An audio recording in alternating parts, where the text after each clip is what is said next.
हो चेर्दुङ, एउटा धार्मिक स्थल। दोलखाको जिरीमा रहेको यो ठाउँ एकदमै सुन्दर र शान्त रहेको छ।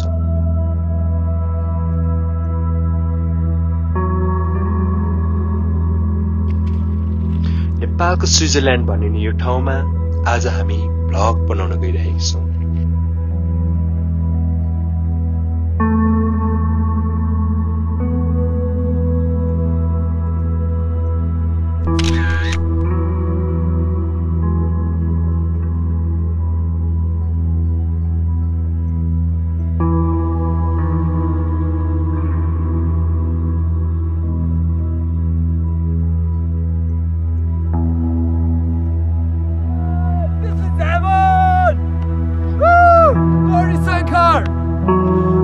बालमा जाइरहेछ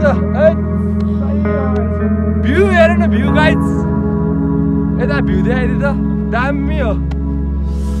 बादल तल तल, हामी माथि माथि, हिमाल यता यता अब सनराइज हुनु लागेको छ।